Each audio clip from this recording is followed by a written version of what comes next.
Class 12th history, जहाँ मैंने 16 महाजनपद के बारे में पहले पार्ट में आपको थोड़ा बहुत समझाया था। अब यहाँ से मेरी सेकंड वीडियो है पार्ट 2। यहाँ पे अब हम इसे समझने की कोशिश करेंगे। तो अब हम समझ लेते हैं कि महाजनपद है क्या। तो देखो, महाजनपद जो है वो 2 हिस्सों में मिलकर बना, महा और दूसरी तरफ जनपद। ठीक है, महा का मतलब होता है बड़ा या फिर विशाल, यानी बहुत बड़ा राज्य, साम्राज्य, राज्य ऐसा।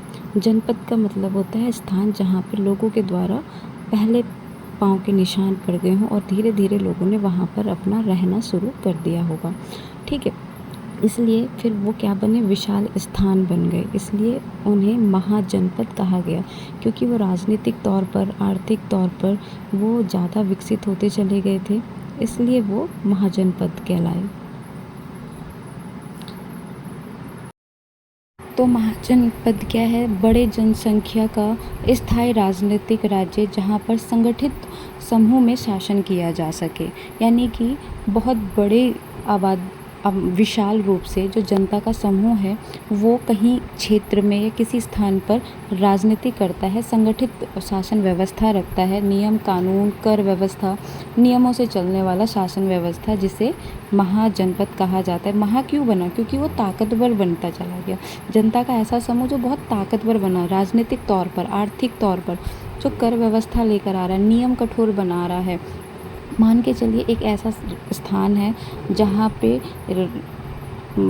जनपद आए और उन्होंने शासन किया और उस एरिया को बहुत मजबूत बनाया अपने राजनीतिक तौर पर। ठीक है, तो ये बना आपका महाजनपद। अब है वैदिक काल। वैदिक काल के टाइम पे जो आर्य समाज थे वहाँ पर क्या हुआ, जो आर्य समाज के लोग थे उन्हें जन कहा जाता था। जन मतलब लोग। ठीक है, लोग क्या है, तो मैं यहाँ पे ये समझा रही हूँ कि जन का उदय कहाँ से हुआ, जन शब्द कैसे बना। तो आर्य समाज के लोगों को जन कहा जाता था। जन मतलब लोग, और इन जन के लोगों ने, यानी आर्य समाज के लोगों ने किसी स्थान पर जाकर रहने लगे, वहाँ पे बसने लगे और धीरे धीरे करके वो क्या बन गया, महाजनपद बन गया था। कुछ समय के बाद वो लोग किसी भी स्थान पर स्थायी हो गए, वहाँ पे जाकर हमेशा के लिए रुक गए, निवास करने लगे। ठीक है, घर बसा लिया उन्होंने। स्थायी का मतलब होता है ठहर जाना। ठीक है, स्थायी क्षेत्र हो गया, तो किसी क्षेत्र में जाके वो लोग स्थायी हो गए, किसी स्थान पर स्थायी हो गए और फिर धीरे धीरे करके उन्होंने कोई व्यवस्था बनाई और वहाँ की व्यवस्था बहुत ही मजबूत होती चली गई, उनकी राजनीतिक ताकत बढ़ती चली गई। ठीक है, जिसकी वजह से ये क्या कहलाए, महाजनपद कहलाए थे। ठीक है, तो महाजनपद क्या है आपको समझ में आ गया होगा।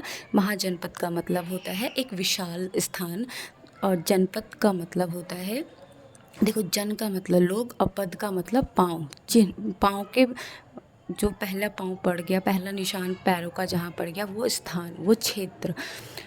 तो लोगों ने जहाँ पर अपना पैर रखा उस स्थान पर, और लंबे समय के बाद वो वहाँ पर स्थायी हो गए, अपना घर बसा लिया, तो वो क्या कहलाया, जनपद कहलाया। और इसी तरीके से 6ठी शताब्दी में 16 महाजनपद का उल्लेख मिलता है, कहा गया। ठीक है, तो महाजनपद 6ठी शताब्दी में कितना उल्लेख है, तो 16 महाजनपद थे, यानी कि 16 ऐसे क्षेत्र थे, ऐसे स्थान थे जो बहुत ही ज़्यादा ताकतवर थे।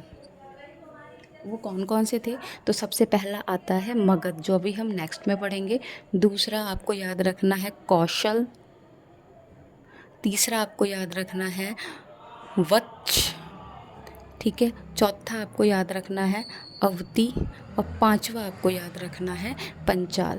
मैंने 5 ही लिखा है, और इन सभी का उल्लेख जो है हमें कहाँ मिलता है, जैन और बौद्ध धर्म में देखने को मिलता है। तो यानी कि महाजनपद का जो उल्लेख है कि महाजनपद थे 6ठी शताब्दी में, ताकतवर 16 ऐसे स्थान थे, वो कहाँ देखने को मिलता है, तो जैन और बौद्ध धर्म की ग्रंथ में देखने को मिलता है। बट नाम जो हैं स्थान के वो थोड़े से आगे पीछे या फिर भिन्न भिन्न देखने को मिलते हैं। एक जैसे नहीं हैं। ठीक है, यहाँ तक समझ में आया। फिर है 6ठी शताब्दी को भारत इतिहास में महत्वपूर्ण काल माना जाता है। क्यों? क्योंकि यहाँ पे नगरों का विकास हुआ। जैसे 16 महाजनपद बने, लोहे का प्रयोग शुरू हो चुका था। ठीक है, लोहे का प्रयोग शुरू हुआ, सिक्कों का प्रचलन हो चुका था।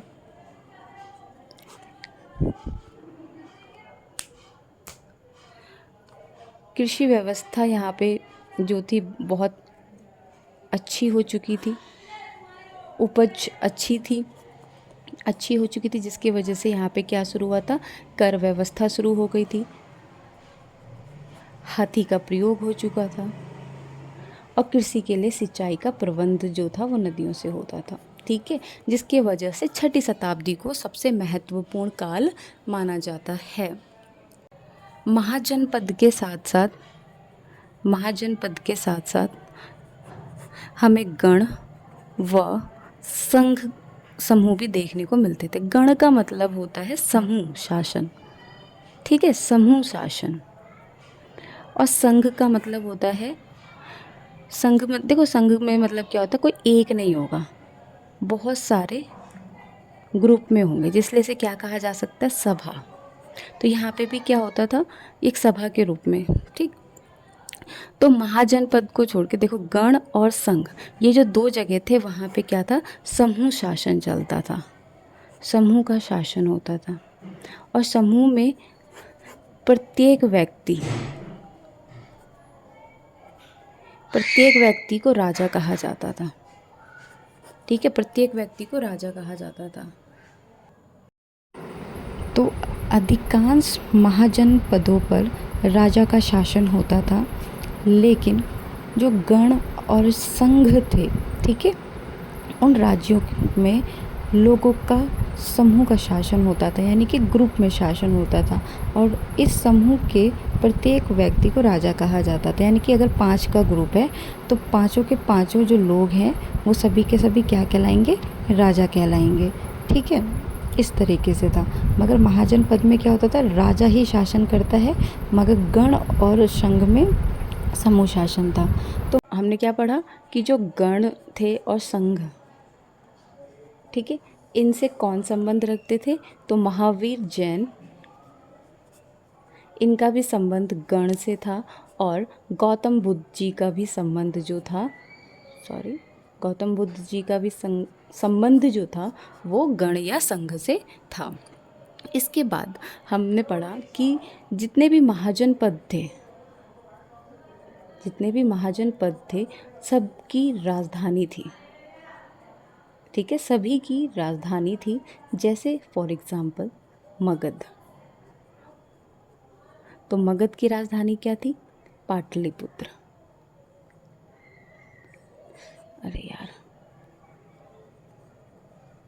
पाटलिपुत्र थी। ठीक है, तो जो राजधानी होती थी उनको क्या किया जाता था, तो उनको किले से घेरा जाता था। तो पाटलिपुत्र जो था मगध की राजधानी थी, इसको पाटलिपुत्र को किले से घेर दिया गया था।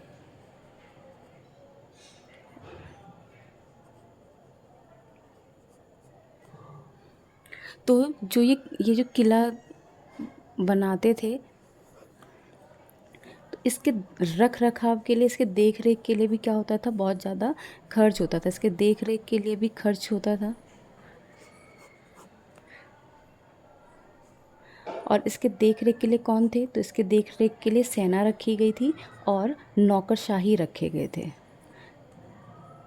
नौकरशाही यानी कि जो अधिकारी होते हैं, जो सरकार कह रही हूँ, जो राजा के लिए काम करते थे। राजा ने कुछ लोगों को रखा था जो किला होता था उसकी देख रेख करते थे। किला बनाया ही इसलिए जाता था कि जब कभी युद्ध हो तो उस क्षेत्र में रहने वाले जो बुजुर्ग हैं, महिला है और बच्चे हैं, उनको बचाया जा सके। और प्लस में जब कभी आपदा आए तो उस समय में खाना, अनाज और बुजुर्ग लोगों को, महिलाओं को, बच्चों को बचाया जा सके, इसलिए किला को घेरेबंदी की जाती थी।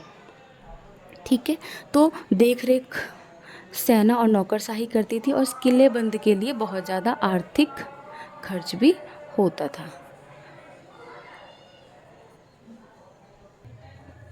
ठीक है। अब 6ठी शताब्दी में और चीज़ें क्या हुई, तो ब्राह्मणों के द्वारा धर्म शास्त्र लिखी गई, ठीक है, जो कि संस्कृत में थी। धर्मशास्त्र ग्रंथ लिखी गई जो संस्कृत में थी 6ठी शताब्दी में, ठीक है। इसके अंदर नियम लिखे गए थे, समाज को चलाने के लिए नियमों का उल्लेख देखने को मिलता है। इसमें बताया गया था कि जो शासक है वो कौन से वर्ग से बनेगा। तो शासक वर्ग क्या होना चाहिए, तो क्षत्रिय कुल का होना चाहिए था। राजा बनने के लिए क्षत्रिय कुल चाहिए था, ठीक है। राजा का काम क्या होगा, तो राजा का काम था, शासक का काम जो था कर और भेंट वसूलना, ठीक है, जो गिफ्ट विफ्ट मिलते हैं वो वसूलना। तो जो राजा होते थे वो कर लेते थे, और जो गण और संघ में जो समूह शासन होता था वो भेंट वसूल करते थे, ठीक है, वो टैक्स नहीं लेते थे। तो राजा का काम धर्मशास्त्र में कर और भेंट वसूलना था, यानी कि एक तरीके से देखें तो कर वसूलना था। धन को इकट्ठा करना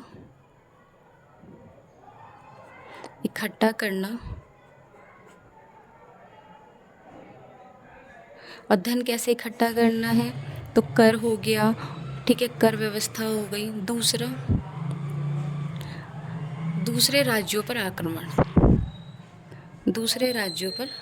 आक्रमण करके भी धन इकट्ठा करना। और राजा जो थे वो सहायक सेना पर निर्भर थी। सहायक सेना जो कृषक होते थे, जब जरूरत पड़े तो किसानों को भी सेना में ले लिया जाता था। तो चलो एक बार हम रिकॉल कर लेते हैं इस चैप्टर में जो जो भी हमने पढ़ा। तो हमने पढ़ा कि 6ठी शताब्दी महत्वपूर्ण क्यों है, ठीक है। तो 6ठी शताब्दी को सबसे पहले हमारे भारत इतिहास में परिवर्तन काल कहा जाता है, या फिर इसे परिवर्तन काल, महत्वपूर्ण काल भी माना जाता है, ठीक है। रीज़न क्या थे, तो सबसे पहले 16 महाजनपद का उल्लेख मिलता है यहाँ पे। 16 महाजनपद क्या है भैया, तो सबसे बड़ा क्या बताया मैंने, ताकतवर क्षेत्रों के बारे में, ताकतवर राज्यों के बारे में हमें पता चलता है। दूसरा, इसमें सबसे ताकतवर कौन था, मगध सबसे ज़्यादा शक्तिशाली माना गया था। फिर हमें जैन और बौद्ध जो हैं, तो महावीर जैन और गौतम बुद्ध का जन्म भी देखने को मिलता है, और इनकी विचारधारा जो थी उसका प्रचार भी, विकसित भी हम यहाँ पर देखते हैं। तीसरा, हमने यहाँ पे नगरों का उदय देखा। तो मगध जो है वो शक्तिशाली कैसे बना,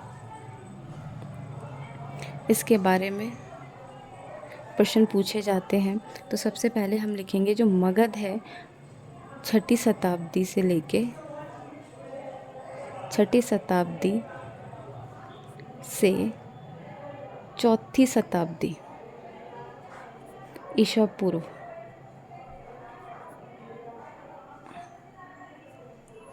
ठीक है, ये टाइम पीरियड रहा है मगध किस ताकतवर बनने का।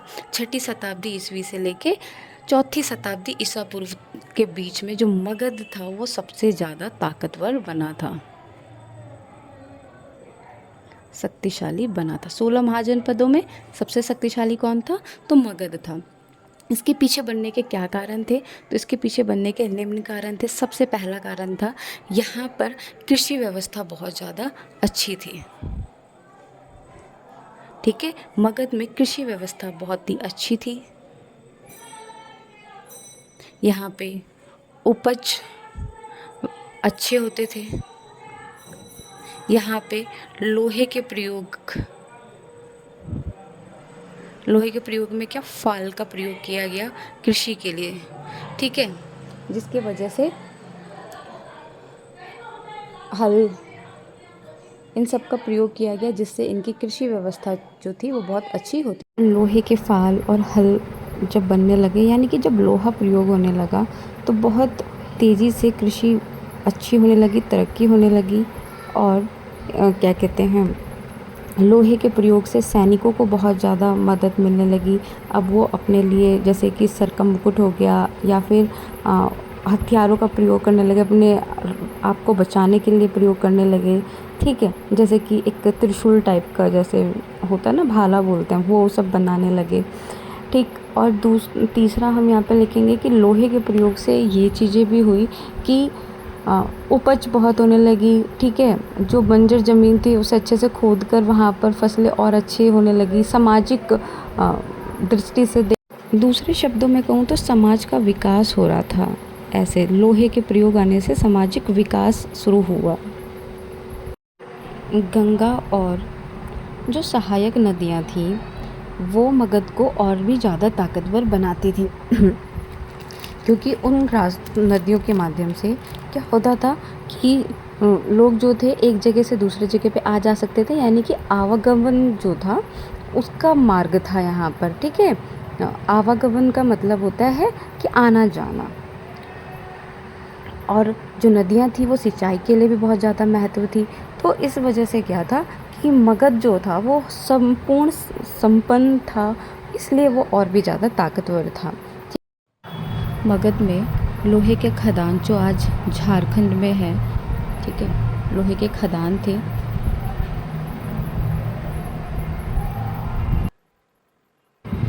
लोहे के खदान जो झारखंड में स्थित थे, जिसकी वजह से मगध जो हथियार बनाने में संभव हुआ, लोहे का प्रयोग हथियार बनाने में किया गया और सैनिक जो थे वो और ताकतवर बनते चले गए थे।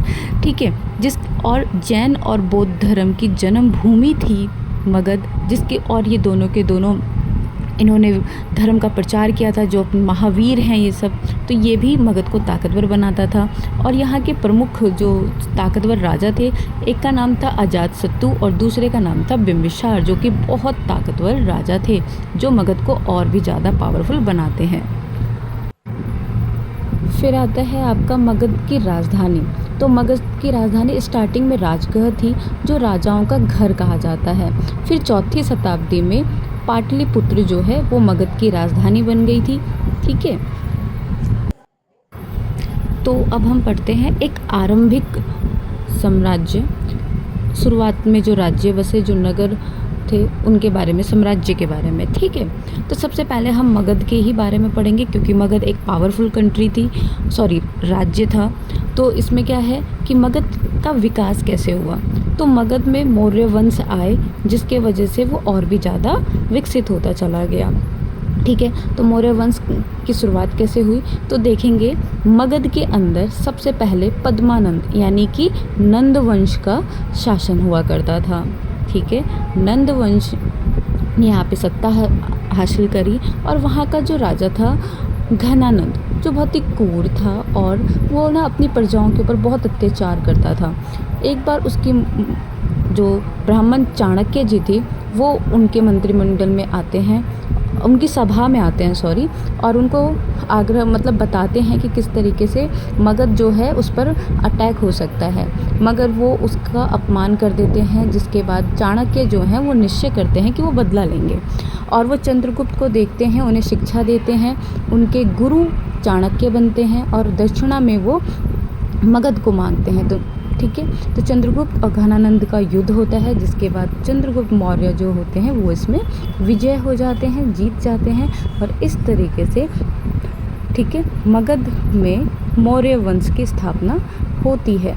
और कब हुई थी तो 321 ईसा पूर्व में इसकी स्थापना की गई थी चंद्रगुप्त मौर्य के द्वारा।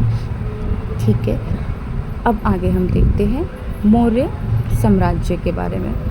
तो मौर्य साम्राज्य का जो विस्तार है वो कहाँ से कहाँ तक था तो पश्चिम उत्तर से लेकर अफ़गानिस्तान और पाकिस्तान का बलूचिस्तान, वहाँ तक मौर्य साम्राज्य जो था फैला हुआ था, यानी कि उनका विस्तार था, क्योंकि मौर्य जो थे उन्होंने विस्तार नीति को अपनाया था। फिर है शक्तिशाली राजा कौन कौन थे मौर्य वंश में। अगर हम देखें तो सबसे पहले तो चंद्रगुप्त, वो बहुत पावरफुल शासक थे। उनके बाद उनके जो पोता हैं अशोक, वो बहुत पावरफुल रहे थे। ठीक, अब मौर्य वंश की जानकारी। ठीक है, तो मौर्य वंश की जानकारी हमें कैसे मिलती है। देखो, किसी भी इतिहास के बारे में या किसी भी शासन के बारे में जानने के लिए हमें स्रोत ही हैं जो हमें बताते हैं। तो 2 स्रोत होते हैं, एक है लिखित और दूसरा है पुरातात्विक। ठीक है, यानी कि आप कुछ चीज़ें ऐसी हैं जो हमें लिखी हुई मिली हैं और कुछ हमें खुदाई में मिली है। तो लिखित अभिलेख और खुदाई में सिक्के, मोहरे, मनके, मृतभांड, ठीक है, शिलालेख, मूर्तिकला, ये सारी चीज़ें जो हैं हमें खुदाई में मिली है, जो हमें मौर्य साम्राज्य के बारे में बताती है। अभिलेख आप सभी जानते हैं कि क्या होता है। तो ठीक है, यूनान के राजदूत जो चंद्रगुप्त मौर्य के टाइम में उनके दरबारी में आए थे, उन्होंने एक पुस्तक लिखी थी इंडिका, यानी कि मैगस्थनीज थे जिन्होंने इंडिका लिखी थी, और उनकी पुस्तक में मौर्य साम्राज्य के बारे में बताया गया है। उन्होंने मौर्य साम्राज्य के प्रशासन के बारे में बताया था। ठीक है, फिर एक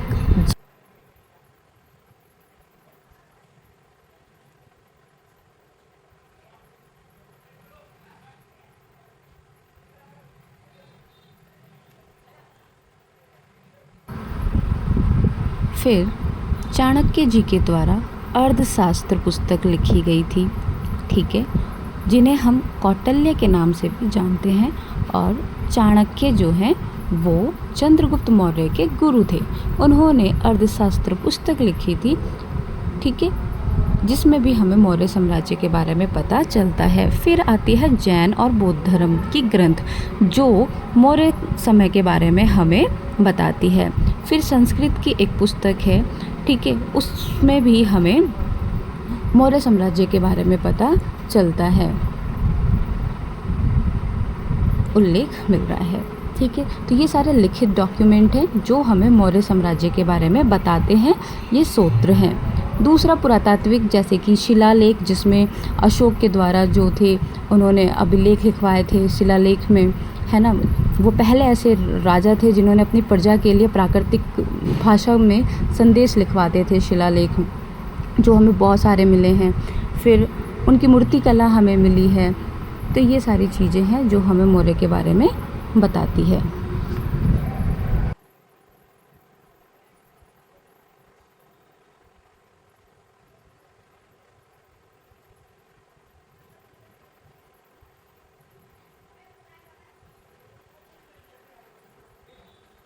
तो अब हम पढ़ते हैं मौर्य साम्राज्य का प्रशासन। ठीक है, तो मौर्य साम्राज्य की राजधानी थी पाटलिपुत्र, और 4 उसके केंद्रीय क्षेत्र थे, तक्षशिला, तोशली, उज्जैनी और स्वर्णगिरी। ठीक है, ये उसके 4 प्रांतीय केंद्र थे। देखो, और मौर्य साम्राज्य कहाँ से कहाँ तक फैला हुआ है, तो मैंने ये आपको बता दिया था। पश्चिम उत्तर से लेकर, जो कि आंध्र प्रदेश, उत्तराखंड और उड़ीसा, पश्चिम उत्तर, उसके बाद अफ़गानिस्तान, बलूचिस्तान तक फैला हुआ था। तक्षशिला और उज्जैनी दोनों ही लंबी दूरी वाले व्यापार मार्ग थे उस, ठीक है, इसलिए मगध बहुत ताकतवर भी था। जबकि स्वर्णगिरी, जिसे सोने का पहाड़ कहा जाता है, वो कर्नाटक में सोने के खदान के लिए उपयोगी था। देखो, स्वर्णगिरी यानी कि सोना, और सोना कहाँ होता है? कर्नाटक में, याद रखना इस चीज़ से।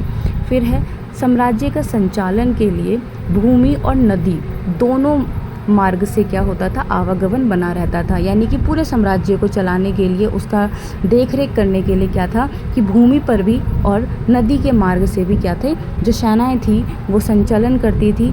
ठीक है, ताकि वो ताकतवर बने रहें। और मार्ग थे, आपको पता है, रास्ता उन्होंने बना रखा था ताकि मगध और ताकतवर रहे।